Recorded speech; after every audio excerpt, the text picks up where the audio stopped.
Yeah, let me do this manually, yeah? 26 years ago, when I received a letter to join Senior Chief Koinange High School in Kiambaa constituency, Kiambu County, several things caught my attention.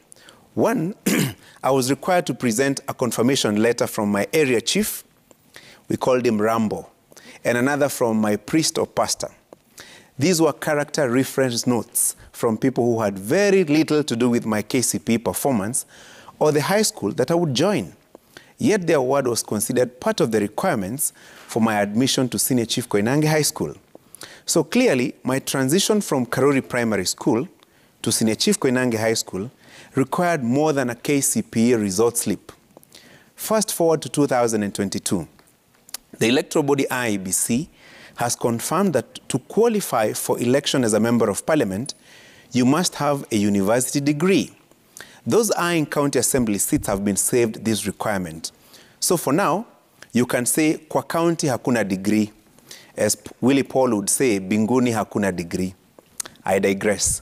And yes, there is a need for well-learned, exposed, articulate, proficient, and knowledgeable lawmakers in county assemblies as well as the bicameral parliament.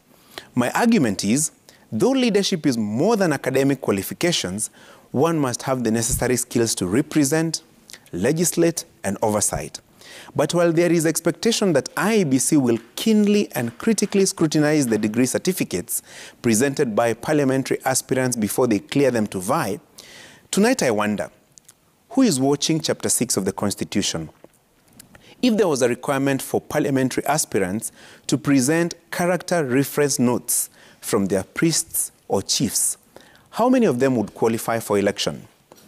What would these aspirants' neighbors say about them?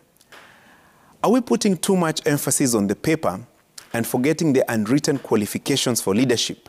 That is, values and morals. Chapter 6 of the Constitution tried to put on paper the hitherto unwritten requirements for leaders. However, the law that would have enabled implementation of Chapter 6 of the Constitution was thoroughly watered down.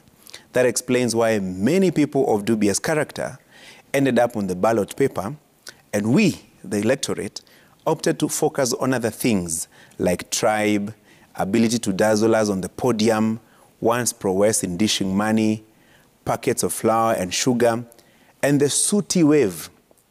I'm sure, given a second opportunity, we would not vote for some of the people we elected in 2017.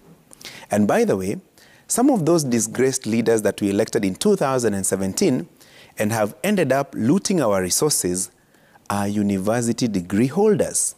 With the degree requirement for parliamentary aspirants confirmed, I am sure River Road Masters of Contraband certificates are warming up for a kill.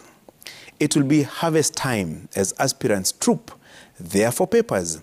And not just the aspirants. Haven't we seen some applicants for top commission and independent office jobs present dubious papers? One even told us how he got an undergraduate degree and a doctorate degree in a record 2 years.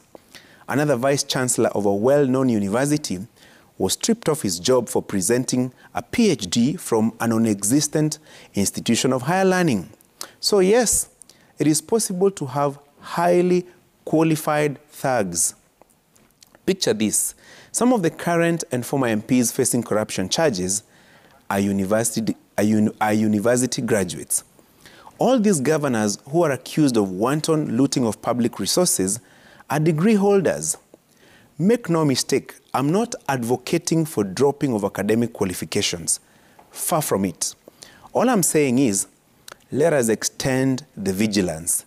Alongside the university degree, let us demand character reference notes for all these aspirants, from the presidential hopefuls to the county assembly members.